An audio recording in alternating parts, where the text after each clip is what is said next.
नमस्कार। ओंकार न्यूज में एक बार आपका फिर से स्वागत है।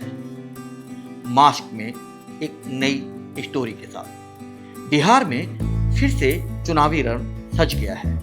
पोस्टर वही हैं, चेहरे कुछ बदले हैं, लेकिन सवाल वही पुराना, क्या बिहार जात की दीवार से ऊपर उठ पाएगा या फिर इस बार भी वही समीकरण, वही खेल।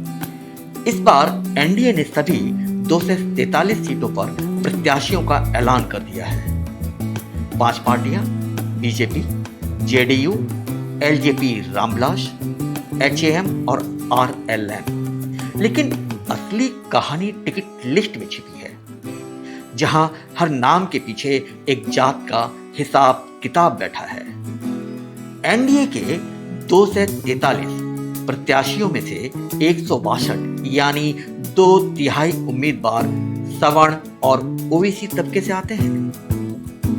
सबसे ज्यादा 85 फॉरवर्ड समाज से हैं, यानी हर तीसरा कैंडिडेट जनरल कैटेगरी का है। फॉरवर्ड 34.9% हैं, ओबीसी 31.6% हैं, ईबीसी 14.8% हैं, एससी एसटी 16.4%, मुस्लिम सिर्फ 2%।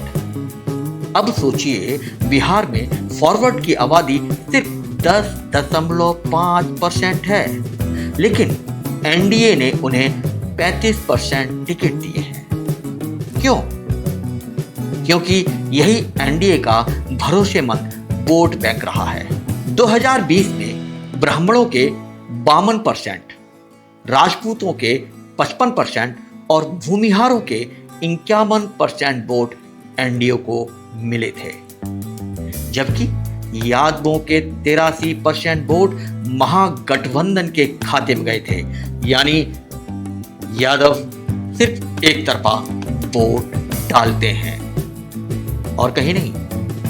लेकिन मैं इस पूरी कहानी को जरा अलग नजर से देखता हूं, क्योंकि दोष सिर्फ नेताओं का नहीं है। हर बार हम कहते हैं नेता जात के नाम पर बांट देते हैं, पर क्या सच में हम जनता उस दीवार को तोड़ने की कोशिश करते हैं? अगर जनता एक हो जाए तो सारे समीकरण बिखर जाएंगे, लेकिन होता उल्टा है। हर बार वोटर अपनी जात देखता है और फिर शिकायत करता है कि राजनीति जातिवाद हो गई है। सच तो यह है, जब तक जनता जात से ऊपर उठकर वोट नहीं करेगी, बिहार का चुनाव जात के नीचे ही दबा रहेगा।